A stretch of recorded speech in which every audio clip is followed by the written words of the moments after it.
And then they cut to Renee Moxley Good sitting at a table, smiling, introducing a contract signing with Jericho and Ishii.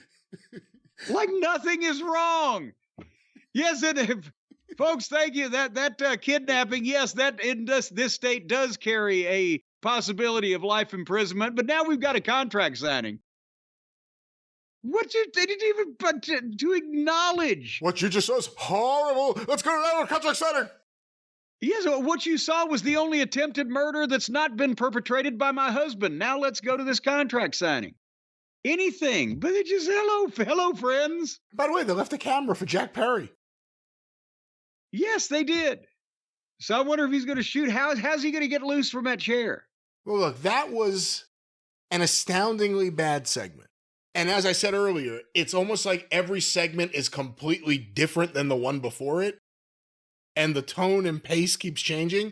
This next one, this contract signing, it was bad. And just when you thought it was over, it reached a whole new level of, I don't even know what. Bad isn't the word. Mediocre isn't the word. Just awkward. Weird. Why are they doing this? Who thought this was a good idea? But I'll throw it to you, Renee Moxley Good, for the contract signing.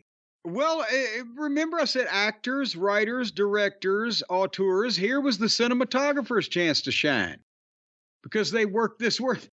They almost did it as good as WWE. They had to break the shot, though. They couldn't do a one-camera follow all the way through.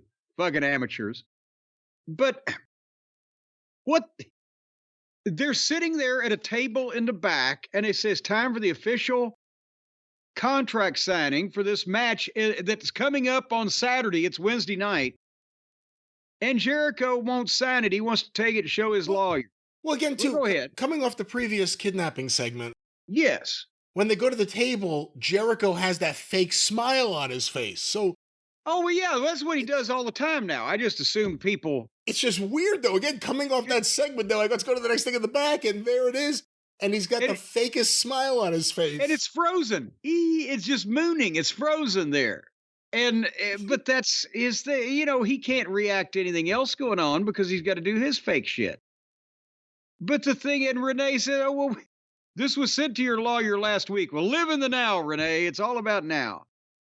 And so they do the thing where he walks out of the room with the contract and the camera starts following him. And then suddenly, Ishii walks out of the room and is in the hallway about 15 feet behind him. And he sees that. And Jericho starts walking again, and Ishii's following him. And it gets more and more ridiculous when Jericho starts getting more and more nervous and starts walking a little faster, and he'll pull a garbage can in his way, and Ishii will bat it aside, and then he'll say, hey, to somebody, Ishii wants to talk to you, and Ishii will shove them away.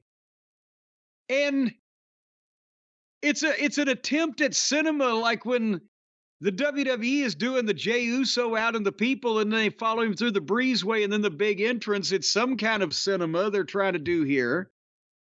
But as Jericho starts walking up the stairs, and then out into the breezeway up top, and then another camera has to intercept him because they couldn't figure out a way to make the whole thing work, and it's still happening. All he had to do was run from this crippled, potato-shaped man. They're just walking, and you can tell that Ishii can't walk any faster. It looked like it was all he could do to climb the stairs. And there is no reason for Jericho to be taking this path if he's really trying to get away from somebody. He walked into the arena and to the ring. So if you were trying to get away from this fucking guy, what? And so they go all the way to the ring, and then Jericho's trying to beg off, say, well, I would sign the contract, but I don't have a pen. And then Ishii brings the pen out of his pocket and makes Jericho sign it. And at this point, here comes Big Bill and Brian Keith, and they jump Ishii and start kicking the shit out of him. And the fans are just staring. There's no heat. There's no emotion. There's no movement. There's no noise. They're just staring at what's going on. And then here comes Briscoe and Rocky. Because unlike the mascot, Ishii, he doesn't mind getting a helping hand when three people are kicking the shit out of him. So they run the heels off with the, boom, boom, boom. And then Ishii gives Jericho a brainbuster. And Jericho lays there motionless, and Ishii signs the contract for the match they're going to have, where now there's another heel just laying there on his fucking back. And as you said, just the oddness of Jericho had another idea. Oh, wouldn't it be cool if now we found out, no, it wouldn't. It would look stupid. But that's his whole thing. That's his whole thing. Spinal Tap meets stupid.